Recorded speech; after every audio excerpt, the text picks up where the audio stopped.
Good evening, everybody. My name is Doug Mitchell, and I have the distinct honor of being the executive director of the Glacier National Park Conservancy. Welcome to Glacier Conversation. I'm joined tonight by the best team in the business, Gracie Regala, Andrew Smith, and Amy Lucky, who the three of us are going to help curate what I hope is going to be a fun hour together with a really, really fun, charming, talented guest who tonight is setting a Glacier Conversations record for joining us from the longest distance, 14 time zones. I'm not kidding. 14 time zones and 8,500 miles from Glacier Park. My friend Linda Mohammad is joining us from her native Malaysia. Thanks so much, Linda, for getting up early and making the time to join us tonight. Absolutely my pleasure. Hello, everyone. Thank you for being here, and I'm happy to join you in this conversation. I first met Linda. We can talk a little bit about how we first met. I became the executive director in 2017. I cheekishly decided one of my first actions was going to invite the National Friends Alliance, all of the friends groups like ours, to come to their hold their annual convention in Columbia Falls, the hipster village of Columbia Falls, Montana. One of the brave 80 or 90 at that point who came to join us was Linda Mohammad, and I had the chance to meet her. That was kind of a fun event. Kind of tell me a little bit about how you came to come to the event. I believe you were a board member maybe at Channel Islands at the time, and what struck you about Glacier, and after meeting me, why you returned my phone call about this event. So that was in 2018. I also just joined the Channel Island Park Foundation as the newest cheeky board member, which later turned out to be a 7-year tenureship. So that was our first time joining a National Park Foundation Alliance event. And when I heard Glacier, and I was just there a month before in September. So when they talk about who wants to go to Glacier, pick me, you don't have to twist my arms. And I went with the board member that recruited me. And the intent there was to learn from a bigger park. I mean, Channel Island National Park, it's a big park, but I guess if you compare it to Glacier, it's a small fish in a big pond. So that's where I met Doug, and I remember it was in October. It was cold, it was snowy in some parts, but what struck me the most is it's adding Glacier National Park to another fall destination because the leaves were changing. I mean, it was cold. It was a lot different than what I saw back in September. I went the first time was during Labor Day weekend, so the vibe was different. It was a lot calmer and a lot less people, which I love. I mean, we'll talk more about that, but part of my experience when it comes to national park is seeking that solitude. So knowing when to go to what park, to a busy park, adds up to the experience. So that was my first impression, well, second impression, but first impression of a fall in Montana. Well, it's pretty easy to fall in love with Glacier Absolutely. in the fall, and yeah, it was really great for me also as a early onset executive director to see all the different types of park. Right, that channel. One of the things at Channel Islands, and I think I'm remembering this correctly, and you can correct me, but that's a very access restricted landscape, right? And that's not something we're used to in Glacier, but we've had to come to grips with it. But that's just the reality at a park like yours, right? Yeah. Yeah, with Channel Island, I mean, I've lived in California since 2012, and I used to drive through the brown sign, famous brown sign for national parks, that says Channel Island National Park in Ventura area, and I never quite been intrigued to find out how to get there. I know it's a national park, and the thought of it sounds difficult. Sounds like, if you have to take a boat, that's just too much of an effort.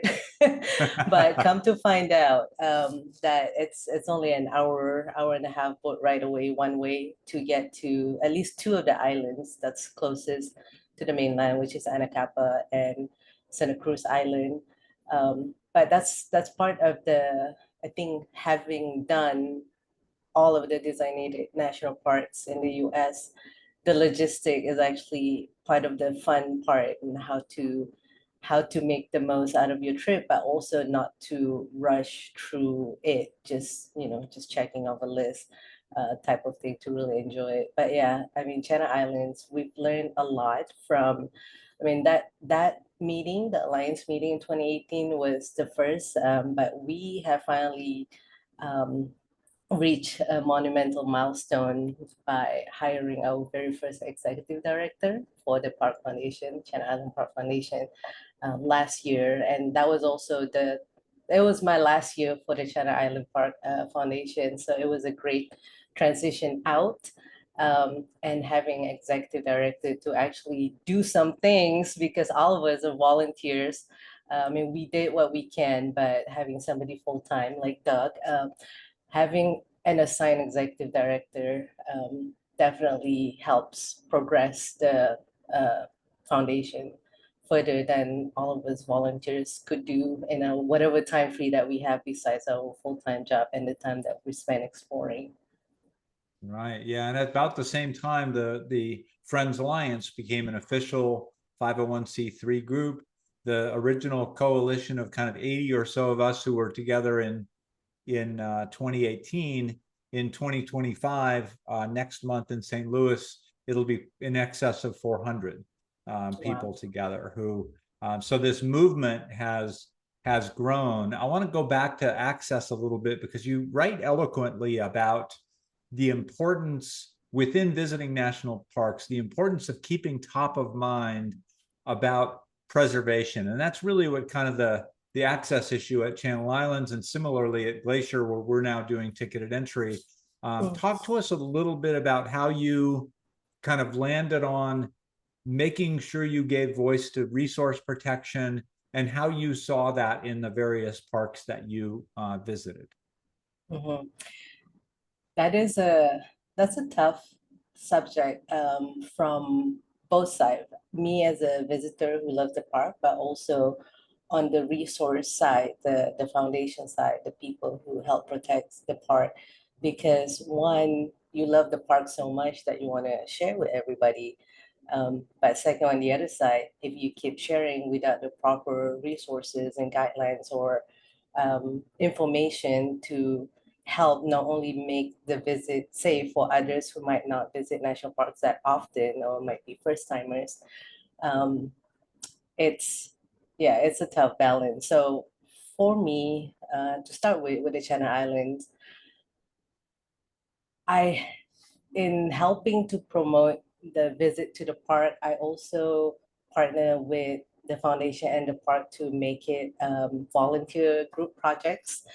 I help with the logistic, well, first I call up people from my Instagram platform, whatever small followings that I have, like, hey, we're having a trip to national park, to Channel Islands. These are the dates and these are the projects that we're going to do. And most of them are restoration projects for native plants.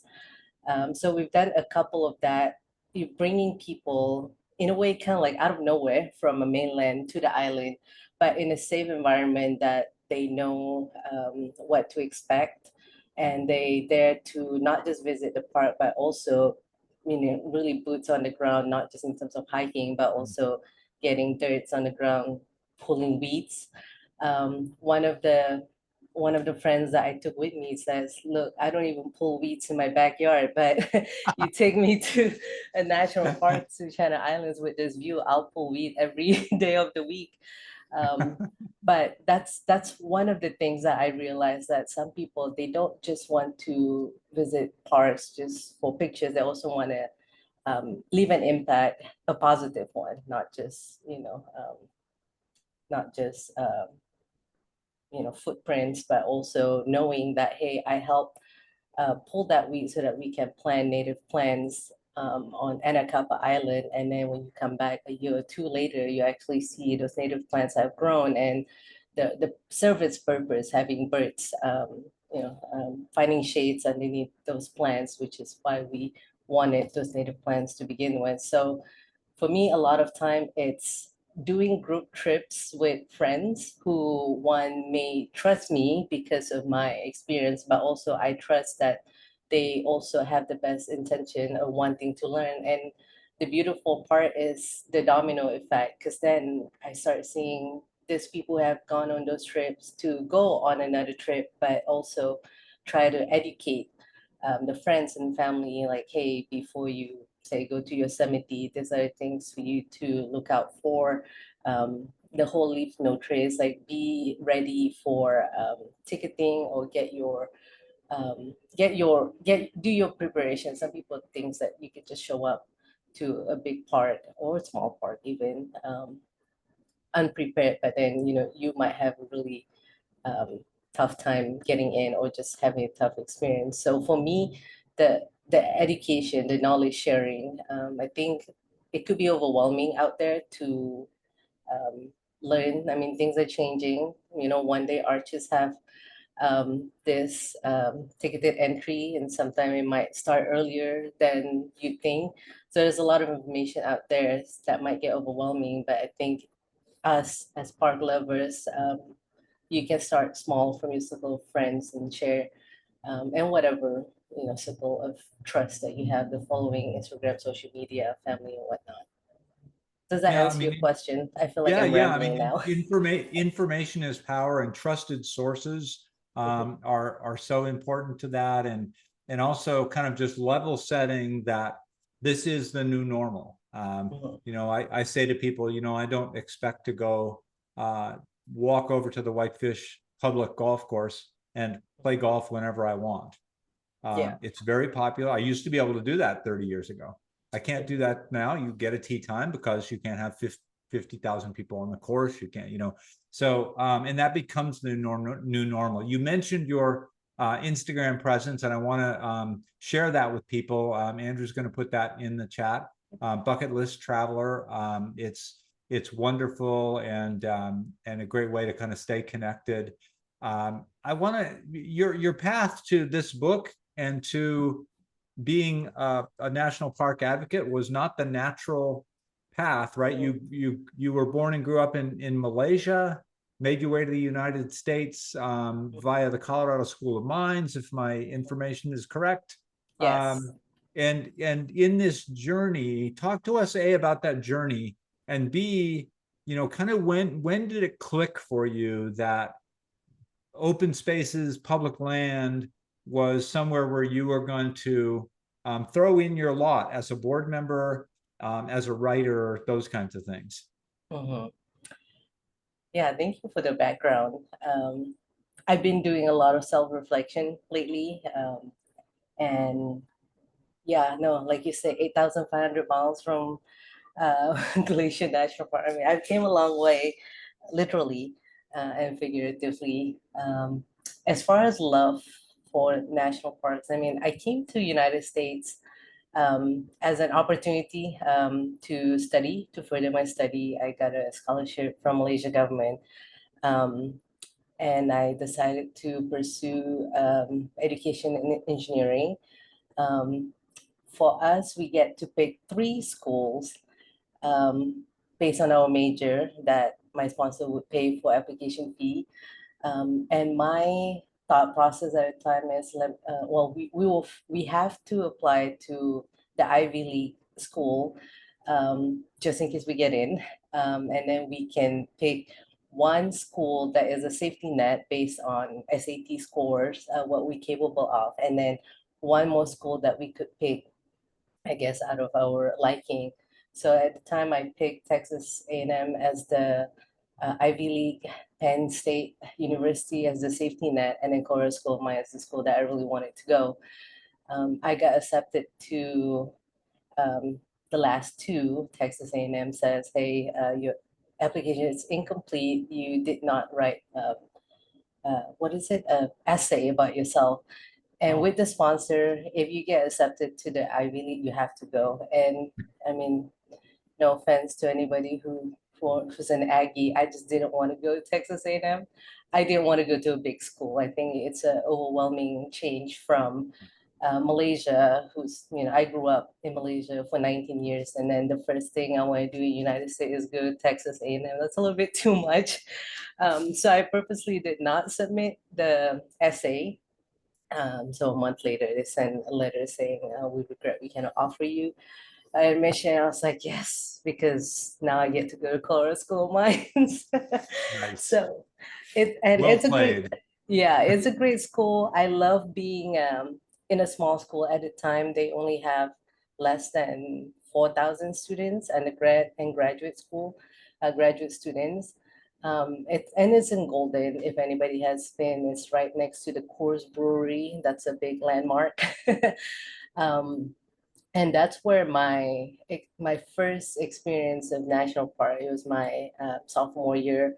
Obviously, it's Rocky Mountain National Park. It's an hour and a half away drive from Golden. I have some friends from Wisconsin, Malaysians that goes to school in Wisconsin that wanted to go to Colorado for winter break, and I'm like, oh, where do I take them to? So look them up. Okay, let's go Rocky Mountain. Except it's in the winter, so I grew up in Malaysia. First time seeing snow was when I went to Golden. Thankfully, it did not snow. But yeah, we did a day trip to Rocky Mountain, and that was not when I fell in love with national parks. So spoiler alert. Couple of years later, I have to take geology courses as part of my syllabus. And we had to do a summer field session in Macedonia, Rachley, Colorado. Have anyone been there or heard of it? It's at the very border of Colorado and Utah. Right. So we camped there we stay in cabins for 2 weeks. And that's when I start loving geology and hiking. Still not national parks yet. And then I went to grad school and I took two more geology classes, and we took a 2-week field trip to Utah to Arches National Park and Canyonlands to learn about structural geology. And that was the moment I was like, okay, I kind of like this thing combined, hiking, geology, national parks. So the seed was planted, but it took a couple more years until, well, it took about eight And you years. yeah, and you ramped up rather quickly from that passion to making a plan to visit all 63 national parks. And I could just talk to you all night long, but Yeah. we have a great group tonight who Amy Lucky, I know you wanted maybe to ask our group. Please put questions in the chat, and Amy will, as she always does, do a marvelous job of curating questions in the chat. But maybe Amy, you want to you had an idea about maybe people could tell their own stories. Mm-hmm. Yes, I mean, Linda has been so kind to share all of her stories with us. And so we've kind of been having some fun in the chat, Linda, while you've been talking. We've been listening and chatting. So I posed the question to others what their favorite national park is. And then I said, well, maybe your second favorite, because I think a lot of these folks, I probably know what their favorite national park is. So here's some of the answers. And as I'm reading them to you, Linda, maybe folks who would be willing to share maybe a national park story or an adventure story, or just why they picked the one that they picked would be great. I'm happy to kick us off after we get through these. So we have a vote for Arches, maybe a couple vote for Arches.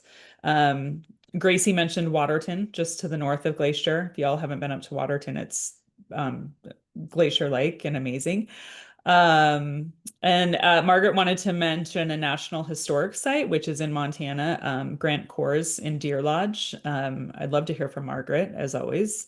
I said Katmai, obviously because of bears, and I think we had a second for Katmai. Yellowstone, Lazen National Park, Yosemite, Yellowstone and Glacier, Olympic, Denali, Glacier and Rocky Mountain, Mount Rainier, Yellowstone, Olympic, So a lot of the western parks, I guess we need to branch out a little bit as a group. Another vote for Rainier, Carlsbad Caverns, says Andrew, and I think Andrew visited there fairly recently. Bryce and Denali, Glacier, Yosemite, Yellowstone, Joshua Tree. That sounds interesting. Kenai Fjords, Olympic, Yellowstone, Banff and Jasper were mentioned. And then Capitol Reef. Oh, and Kathy says Cedar Breaks. Oh, and Black Canyon. Awesome. Margaret, would you be interested in telling us more about Grant Course, just because that was the National Historic Site that you mentioned? Absolutely. I don't know how many people have been there, but if you haven't, I highly recommend it.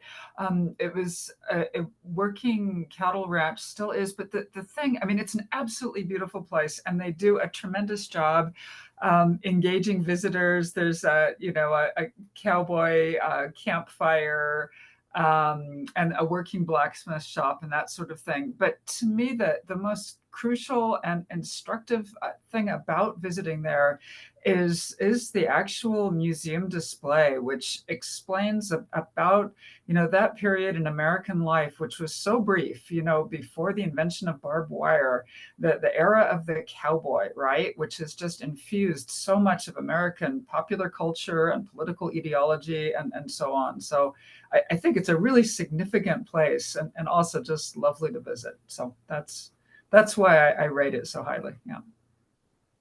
Thank you, Margaret. It's always fun to hear your Sure. stories. And I think you had a question also for Linda. I did, yeah. So I've never been to Malaysia, maybe hopefully one day, but I'm just curious to know, is there a national park system there or something similar? And also just how your friends back home react to your descriptions of park experience in the US. I mean, the ones who haven't visited you here yet anyway. Mhm. Yes, short answer, yes, there are national parks here in Malaysia. Although I will say National Park Service does an excellent job at the organization, the information, the brochures, the standardization. I mean, I love knowing what to expect when you go to different parks, and you know where to find all the information. In Malaysia, it's a little bit all over the place. Maybe someday they'll get it standardized, but there's about roughly, see, I can't even get the exact count of what's considered a national park, because they have a slightly different variation for some, not so much like the 433 national park system units. So yeah, there's about 14 national parks. There's 2 that I've been to in the last year. And there's a lot more on the Borneo side of Malaysia. So Malaysia, there's a peninsular side, and then there's a Borneo side that's attached to Indonesia. The parks system, yeah, the one that I've been to is literally called National Park. Translation is Taman Negara National Park. There's no other name to it. And that housed the oldest rainforest. That's about 130 million years old. And then I've also been to another national park in Malaysia, Penang National Park. It used to be the smallest national park in the world until when Gateway Arch got redesignated as a national park. So the one in Malaysia is no longer the smallest. That one is part of an island. And then as far as your question, how does my friends and family react? I will say most of the time, my family, they don't quite know about my adventures in the US, because I think it will give my mom a lot of anxiety knowing the places I've been and the hikes that I've done and the activities I've done. But in general, my sister, for example, she loves to travel. Not so much of a nature person, but just from my Instagram account, whenever she sees places, she's more of a Disneyland girl. But when she sees some of the photos of places that I've been, she was like, okay, that's really beautiful. When will you take me? She's never been to the United States.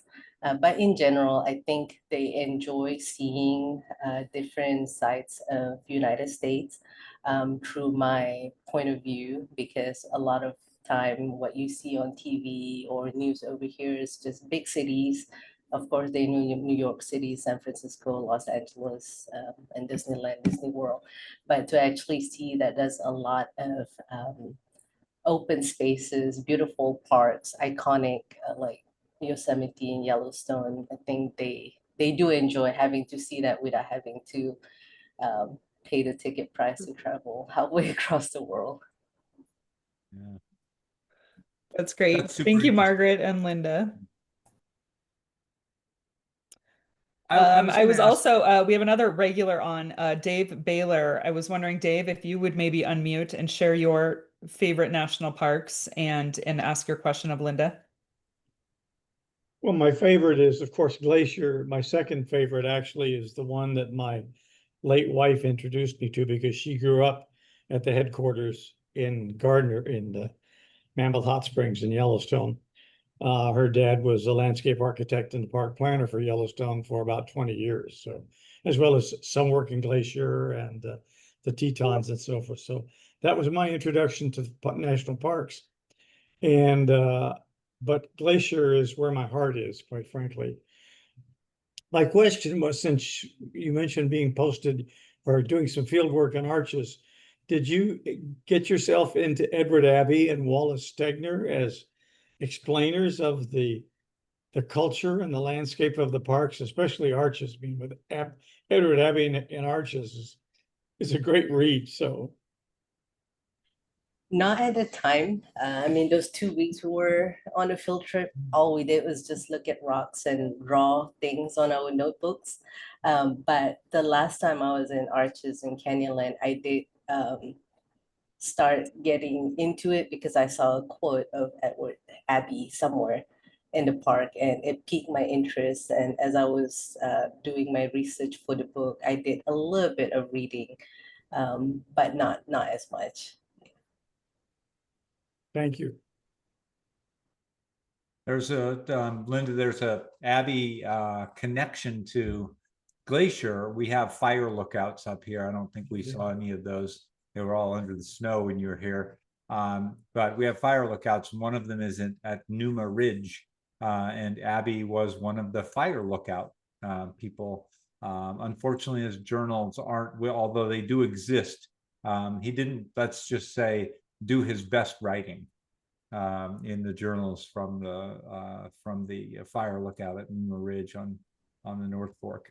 I can I see was going to why. ask, and I'm sorry for interrupting, Amy, but I wanted to ask, you and your husband welcomed your first child. Congratulations, a year or so ago. How has that informed your thinking about future generations and parks? I know she kind of rode around with you to a lot of these parks while you were pregnant. Kind of how has that informed your view?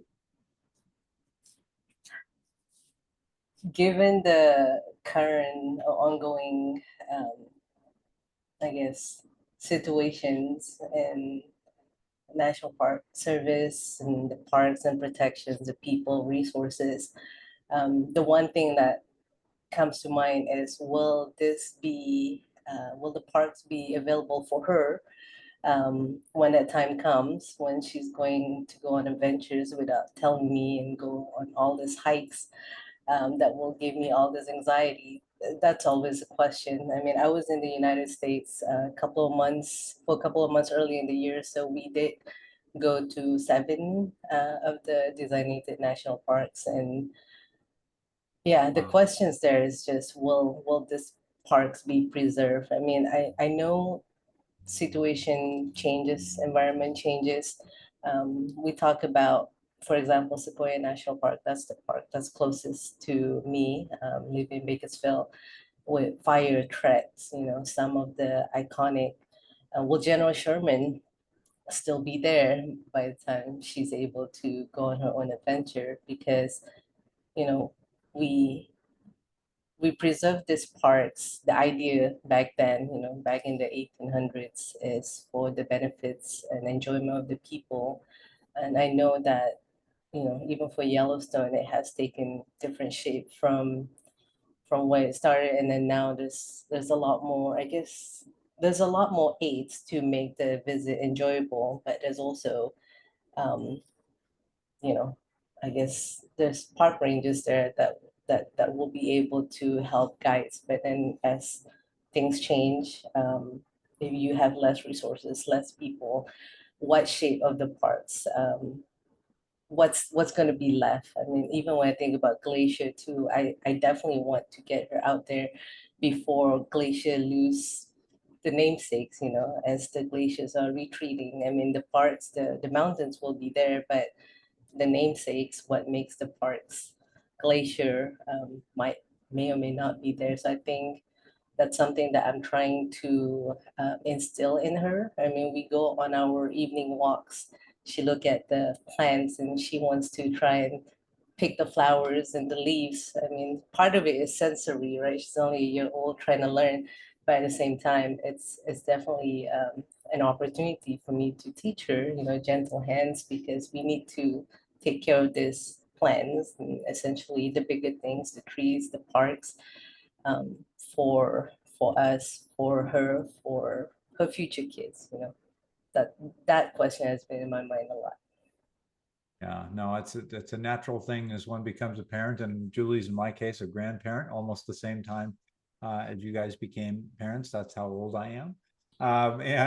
And it's a good lead in. You know, I try and take a little minute for mission in each of these conversations that we have together, and you've done a great and eloquent job, Linda, of kind of framing the challenge that we have today. And at the Conservancy, we're challenged to be nimble and be responsive, and particularly in the areas of what we call wilderness, wildlife, and wonder. And tonight we're talking about wonder. And we are going to be fundraising for $4.3 million this year to support projects in the park. And in the wonder category, those are things like Native America Speaks and school field trips and interpretive ranger programming and the Dark Skies program. Things that wouldn't be possible, would not happen at all without donor support. So if that kind of rings with you about being an important investment to make to ensure the protection of Glacier National Park for future generations, we're going to put a little link in the chat, and we've got a page set up for that. It should be very easy to click on that and make a contribution to and that would go specifically to wonder related projects in Glacier National Park. So thank you for giving me a minute for mission. And Amy, I'm going to hand it back to you. I know we've got many more questions. We sure do. Janet Brandt just added one to the chat. Linda, she wondered about, were you able to secure some funding to help cover your travel costs to all these national parks and write the book? And if so, what type of sponsors did you have, or grants? Maybe Instagram helped with this. It's a great question, I think. And did that impact the format you used to sort of provide core information on each park? Mm-hmm. I love those questions. Thank you, Janet. For my journey to visit all the 63 designated national parks, the answer is no. It's all from my paycheck. So thank you to the engineering career that funds the journey. And I will say it started small because I wanted to only see the California National Park. That's how it started in 2016. And then as things get bigger, that's when the budgeting comes into mind. So most of the time I try to camp to keep the costs low, but then there are times that I will splurge, like the Alaska trips. I mean, even if you try to save money, it's just almost impossible. So might as well save it for less and enjoy it. For the book, also, they're all based on my experiences from the personal visits. So the only sponsored or grants trip that I've taken was the one to Glacier National Park in 2018 for the Friend Alliance, and one sponsored trip to Yellowstone National Park by Michelin, which is, it's the tires company. But that was a year that they were renewing the path along Old Faithful, and they wanted some coverage to that. So those are the only two sponsored trips I've done in my park trips before. Wow. Wow. Well, I guess 2 is better than 0, so we're certainly glad that you got to visit Glacier when you did, and we hope you'll come back. Definitely Linda was will. saying when we met before this that she hasn't put the pieces together on going to the Sun Road, so she's been in different parts, but fire and winter stopped her from seeing all of it. So we Yes. assured her that she needed to come back, and Doug has lodging for her, so we're hoping that she visits with her family.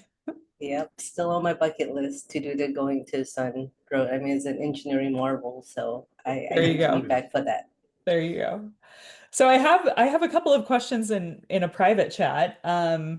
This one I really like, and this struck me too when I was reading. In almost each park, you have made this sort of really enriching personal connections with park rangers. We sort of feel like park rangers are celebrities, or at least that's what I think. Were those relationships that you already had, or did you find these people when you got to the parks? What was the process there? They're very a handful. I think I could count with both hands, less than 10. Park rangers and superintendents are personal connection. For example, a Channel Island superintendent, that's a personal connection. Then there's a few park ranger friends or friends that became park rangers later on in the second half of their career. But most of them, I was able, okay, it's what is it, trial and error. So at the very first try, I just email all of the parks, what is it, the contact us email address, and Sure. say, hey, I'm doing this project. Do you have anybody that I can interview? So yeah, imagine sending that to 63 different emails. And then one, I guess they kind of did connect, or they refer to the Washington DC, the main office of communication, and ask for permission if there's something that they can do, which is great. I'm glad they check with the hierarchy, like, is this a project that we could support? So the personnel reached back to me to find out what the project is about. And then she provided me with all the contact lists for the specific person for each part that I could contact, and give me the green light. So she has another 63 emails to different people this time. And most of them I did hear back. Yeah, 50 plus parts they responded. And then there's a few that I just haven't heard back, and which is fine, because I also have a lot of other park friends that have deep connection with those parks that I wanted to share their stories. But yeah, that was the process. First, it was just me sending random emails, and then somehow it found its way to Washington, DC. Sure. Well, 50 plus is pretty good. That's more than I would have expected. So good for you. Yeah. Another question that came in, you talk in your just really beautiful introduction about your motivations of exercise, escape, and exploration. Which parks would you put at the top of each of those categories, and why? Okay, exercise is definitely, I saw somebody did mention it too. It's, I would say Lassen National Park is my top for that. It's the one part that when I went, I had this goal to hike all the 4 volcano types, which is, Lassen is one of the very few places, if not the only places in the world, that has 4 different volcano types in one place. So I made it my mission to hike through all 4 trails. And at the time, they also have this challenge that they give you a bandana if you were able to do it. So I made it to Lassen Peak. That was my last one of the 4s. And So that will always be my top. And I also love volcano, even though Lassen is not an active one. I mean, thankfully, for that purpose. So that's exercise. Exploration, that one's going to be hard. There's probably 10 that I could list, but I would say Glacier would be one of them. When I first visited it, that's when there's a fire on the west side of it. So I didn't get to explore too much on the west side. I mean, I camped at Apgar campground for the first 2 nights, and then I made my way to the east side.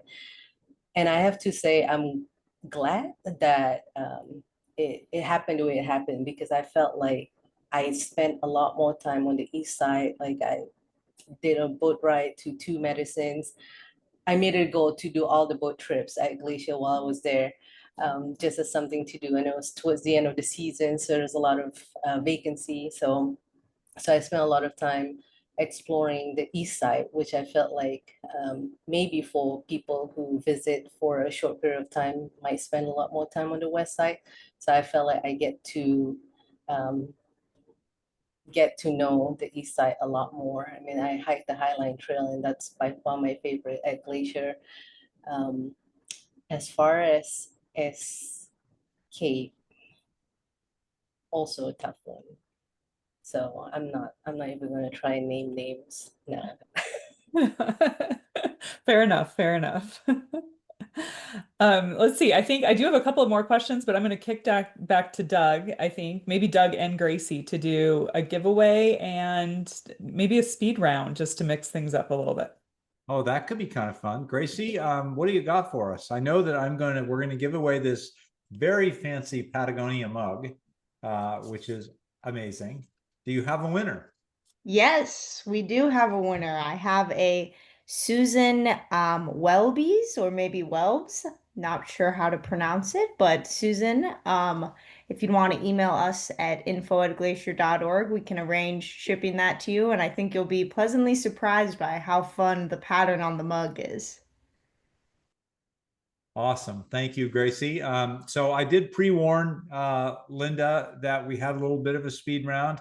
I think you'll find I'll kind of give you the category, and then the question is going to give you two choices, or maybe a yes or a no. So we're going to start. You mentioned actually one of these. So we're going to talk. The category is big trees.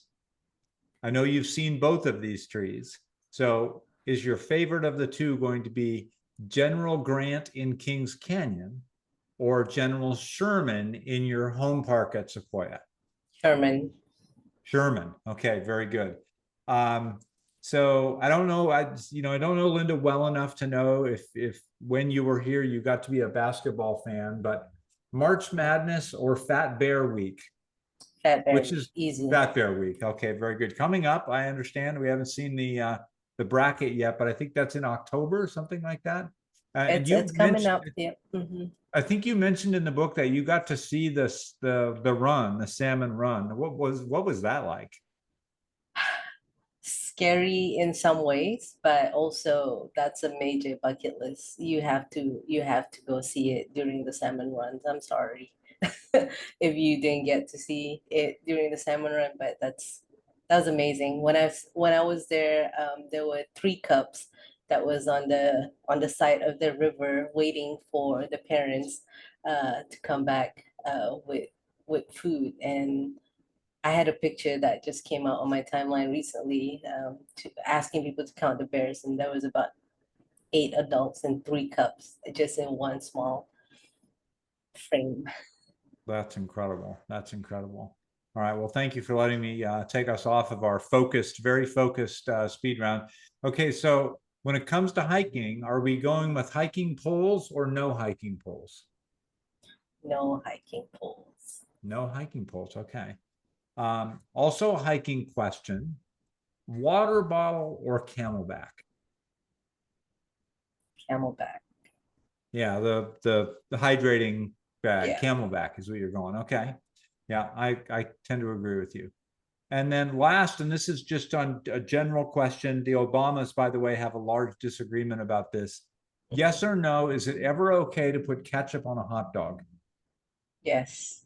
Yes. Okay. Very good. Is there an age limit? No. No. Okay. All right. Very good.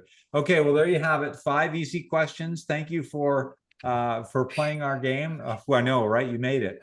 I wanted to, your book's extraordinary, and for those who, I know some people joined not having had the book. Here it is. You can get it at glacier.org. It's beautiful. I wanted to ask, tell us the couple of stories that you didn't get in the book, either because maybe they were PG-13 or maybe because they didn't, what give us a couple of stories from your trips that didn't make it into the book.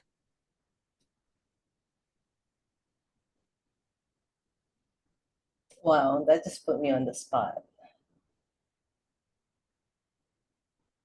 Okay, one story at Lassen Volcanic National Park. That was my first year of hiking in national parks.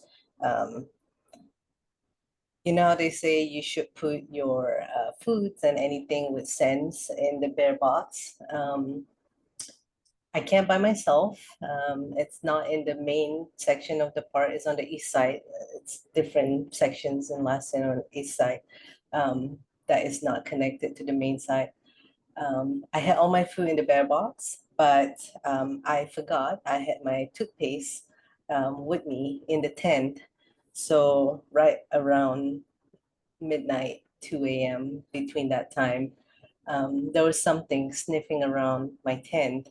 Earlier that day, I did a evening hike to the cinder cones, and coming back, as I passed through some of the RV section of the campground, I heard people banging their pots and pans. And I was wondering what it was, and then later I figured, oh, maybe there were bears around. So, anyways, yeah, in the dark, I have something sniffing around my tent, and I was like, oh my goodness, I do not have any food to offer. Not that I would offer them, but I knew I didn't have any food, so I was wondering why there's this creature sneaking around. And then it hit me that I had my toothpaste in the tent. Obviously, it's too late to get out of the tent and put it in the bear box. So I just hope that the moment will pass, and it did. It felt like the longest 20 something minutes. And in the morning, you know how in the campground they will put play card on the, I guess depending on the campground, but to secure the campground saying my last name and the day that I'm leaving. So that morning when I looked at it, the play card was already on the floor. So maybe the bear was mad that he or she didn't get anything, just smack the play card to the ground. Wow. Wow. So that's one story that came to mind.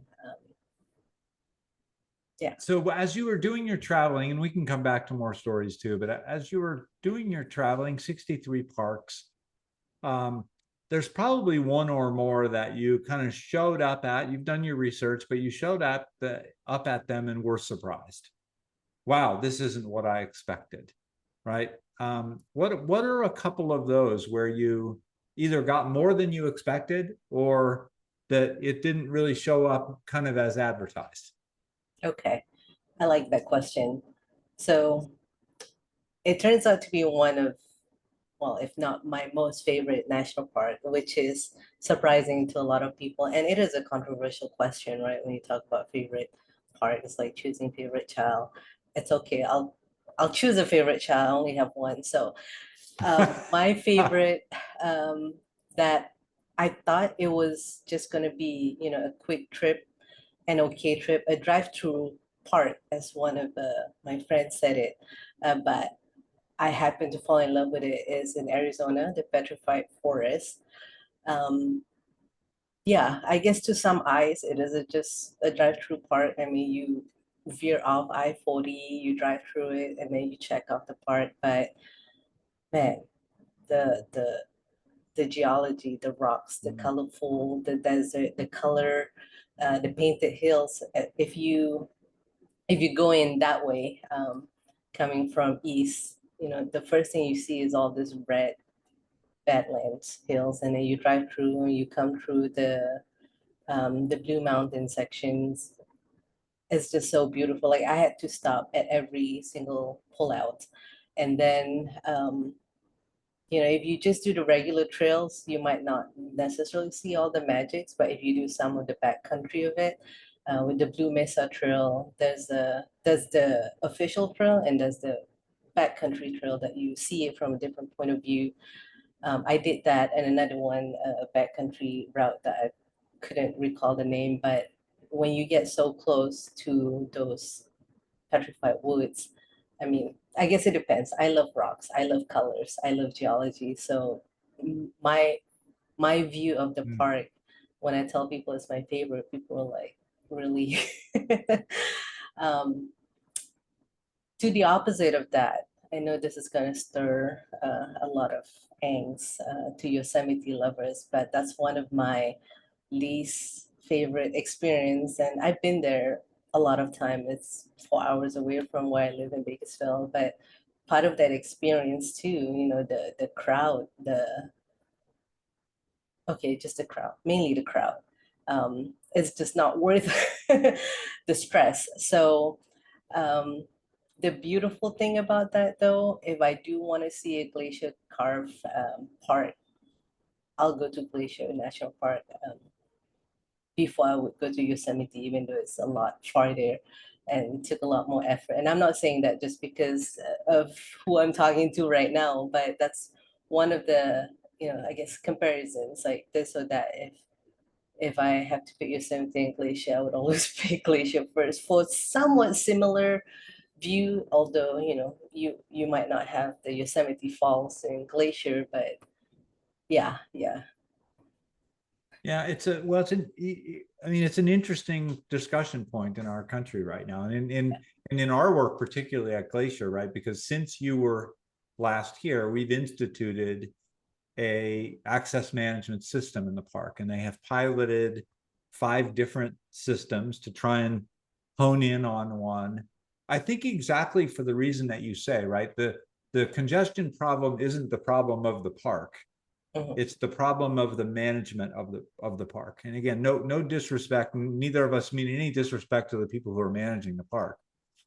It's just that the Organic Act, right, way back in the beginning, said 2 contradictory things: make sure it's protected as it always has been, and let people enjoy it, right?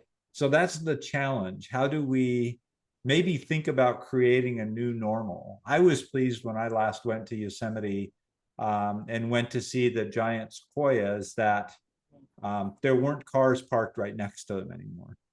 And yes, it was, you know, you had to get on a shuttle bus and you had to go, but the experience was much enriched by that. So I think that's one of the things, and I'm sure you talk to that on your with visitors who are looking for counsel from you about how to navigate these. I think you said earlier, get information in advance about how to access them and when to access them. So I think it's I think it's I think that's a topic that we're going to continue to have in this. Again, I'm going to use the word movement. I get a little pushback from some when I say movement. They get a little nervous, like we're going to start storming the castle. But I think to your point, if Wallace Stegner was right that national parks are America's greatest idea, we have to do stuff to defend them, right? Absolutely. I wanted to follow up, and we only have a few minutes, but I wanted to follow up a little bit on the photography in the book.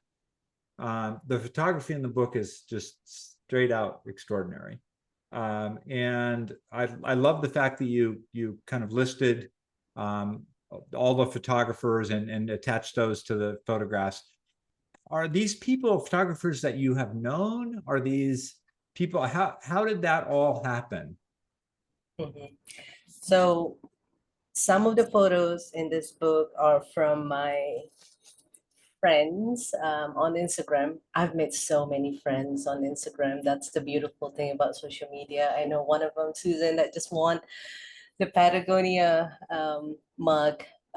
So yeah, social media is great when it comes to connecting people and also learning about other places. But yeah, I have a small circle of my what I call National Park Geek friends, and then there's a larger circle of National Park community.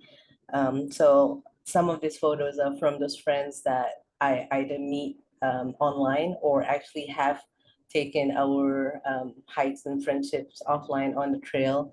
And then the rest, there's a couple of them that are from the park rangers and superintendents themselves, which I love. And those are the photos that I did that they took from their personal time, personal hikes that they've done, or some official park pictures. And then there's a couple more that are just, I guess, stock photos for some of the items that I'm specifically mentioning, but we couldn't find the right photo to depict it. But yeah, this project really, when it started, it's about the people. When the company approached me about it, they want to make it about the people. So it's not the regular detail guides for national park. There's all the hikes that you have to take. It's about the people behind it, mostly the rangers and the superintendents, the park protectors, and then the other half of it is us, the park lovers, people in these conversations, people who love the parks and want to hear some of this kind of like campfire stories. So yeah, it's such an honor to be trusted with some of this deeper stories. I mean, a lot of the rangers that I talk to, they share their whys, how they found the jobs, and why they feel compelled to work for the parks. And I think it's such a beautiful backstory to it that they're willing to share with me and you guys when you read the book. Yeah, I mean, and that just must be so heartwarming to be surrounded by so many friends. And I think, like you, it's this great discovery when I took this job to find this amazing community of caring for these treasured landscapes, and that comes through in your book. And am I right about that? That's part of what informs your writing and your passion. It definitely is. I mean, I know why I love the parks, but hearing the whys from other people, some may be similar to mine, some are different. I mean, hearing from the park rangers, which I felt like a lot of time when I visit, I don't always make the time to talk to them because there are other people who needs more information and I done my research, so let me go.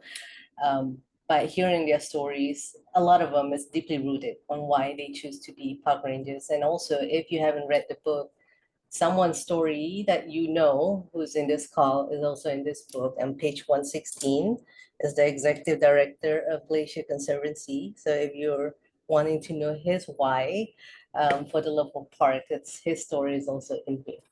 And that's Doug. Yeah, thank you for including me. And before we let you go tonight, and I promise to keep this to an hour, what's next for you? So I still have it in my bucket list to see all the 433 now, the National Park Service units. I'm close to 300. So there's quite a bit to go. So I'm excited for that. It might be a lifelong project. And then the other side of it, that might be a shorter term, is experiencing all the Malaysia national parks and maybe a couple more in Asia. Awesome. Well, I think you know that you are part of the Glacier family. You can come stay with the Mitchells. Margaret will pick you up, take you down to Grant Coors. Yes. We've got you. So Linda Mohammad, thank you so much for taking 14 time zones and 8,500 miles. The internet worked out for us. Al Gore did a good job. And thank you so much for your amazing book, for your friendship personally, and for all you've done to give voice to the magic that happens in our national parks. Thanks everybody for another wonderful Glacier Conversation. We've got book club again next month with a terrific book, Natural Rivals, about the rivalry between John Muir and Gifford Pinchot. So don't miss that one. And Linda, thanks again, and good night, everybody. Thank you.